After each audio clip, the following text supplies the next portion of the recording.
and was blocking people for disagreeing with him, which is like, just ignore him, Andrew. Just ignore him.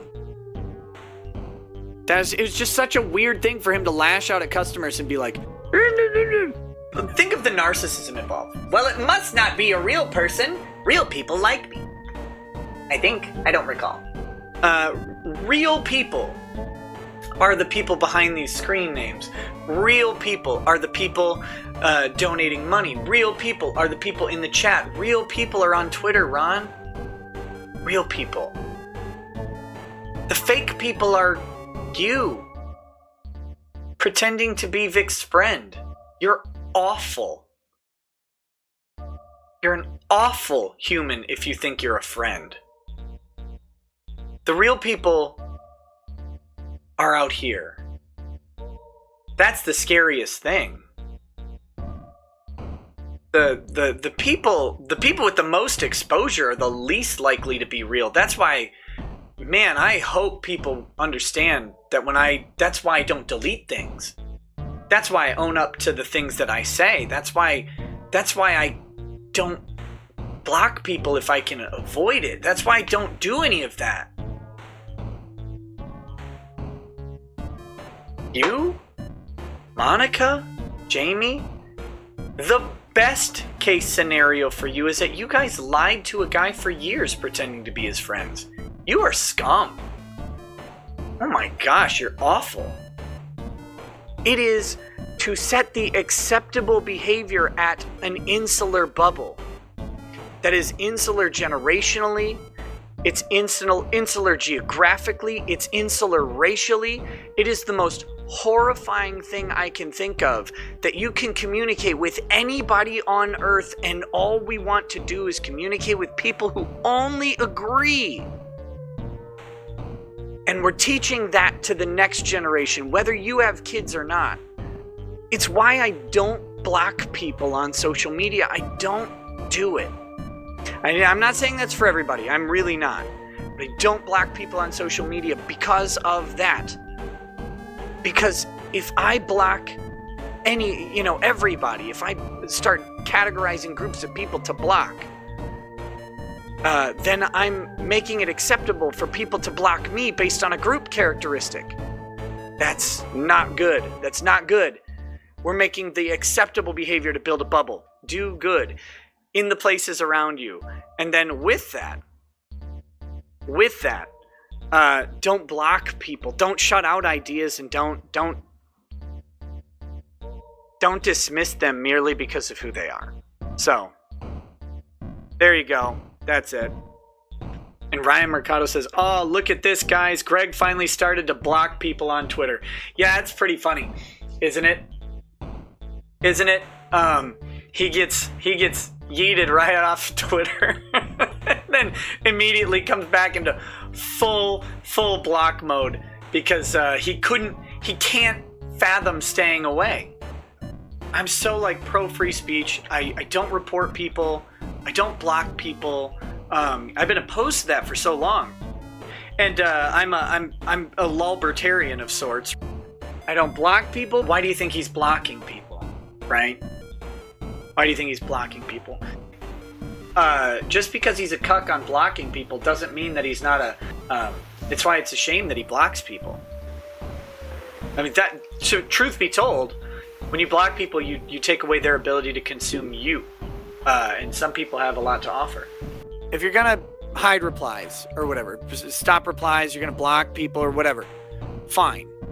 But if you bill it as, I'm the alpha Chad in charge of protecting my audience from distracting ideas, first of all, I don't need anybody to protect me from an idea that might distract me from what you're doing. That's not a service that I'm interested in ever.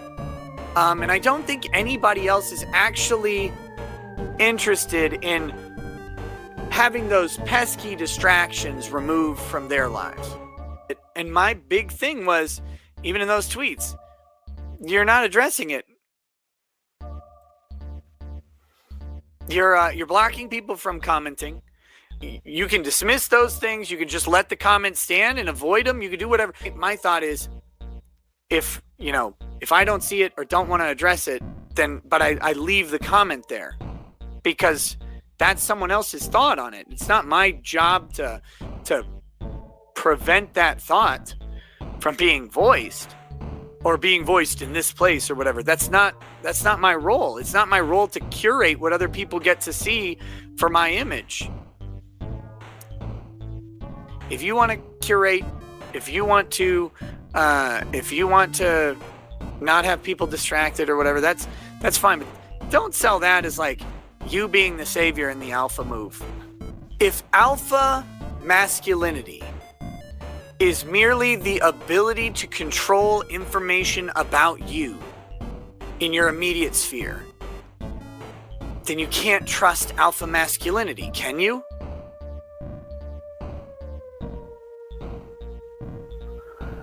Because if I'm going to present myself as alpha, but then stifle any potential contradictory statements about that claim, that's not alpha, that's just an illusion. I don't agree with that.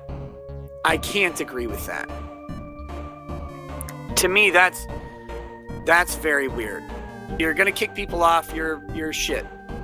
Stop kicking people off. Stop unpersoning people. Stop banning people. Stop doing that. Don't block people. Don't ban people. Don't block people. Don't ban people. Don't do any of that. It's a shit thing to do. It hurts your business model. It's not good. Overall, it's a terrible thing. You're cutting off large swaths of the public from consuming your product. That's just a dumb thing to do.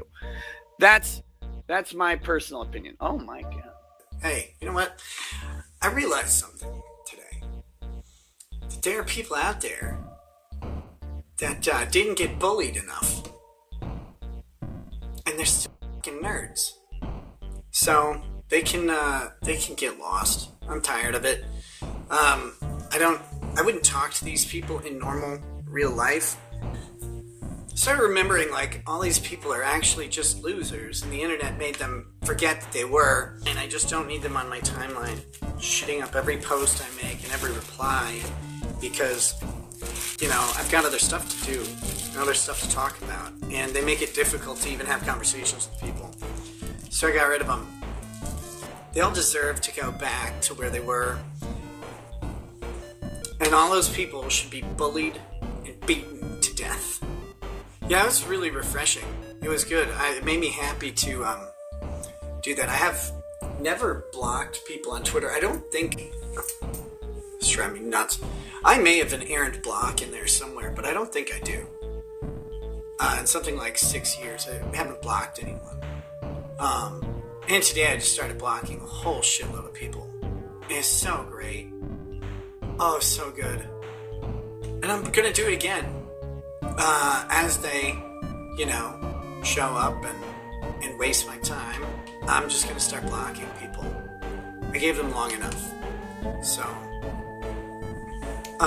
it's done with them. And that makes me really happy. The internet removed the ability for someone to get punched in the mouth. And it made these people think that they were, like, cool. It's like, alright, you're not, though. Like, I've seen you people. The important thing to note is the behavior of Nick when he's confronted with a man versus when he's confronted by a woman. Nick has got several stories where he presses people. Particularly, it's always females. And you may remember early in the Nick saga, back with the Vic saga, actually, I should say, Nick decided, after being a very sore thumb in Monica Riel and Rontoye's sides, which they deserve, to be honest. But he decided to go down to their court date so that he could be there in the gallery and, I suppose, glare at them and do a little bit of a victory dance when he assumed that Vic would have been winning everything. Now, that wasn't the case. Rontoye was there, Monica Riel was there, and Rontoye actually showed up in a wife beater, which is very funny. Now, Nick, on that day, he fled from the courtroom after everything was was concluded, and he even said that he fled because he didn't want to get into an altercation with Rontoye. He was afraid of having a fight. Very, very strange considering he's now talking about bullying all the joyless nerds. He then saw them later at a Dunkin' Donuts or a donut shop, and he again hid in the bathroom until he could escape from Rontoye and flee from Texas back to Minnesota. So when there's a man there, flees in terror from Rontoye. When there's a woman there, get in her face, rush out of court, record her, impress her, to show her how tough you are, to show you how a man. I have brats with whipped cream on the end. Interesting behavior, right? That's why it's important. Now, yeah, if you go to one of these public things, you're probably going to get recorded. But I just think that the behavior is a little bit interesting. It's a bit funny. It's a bit weird, you might say. I'm gay.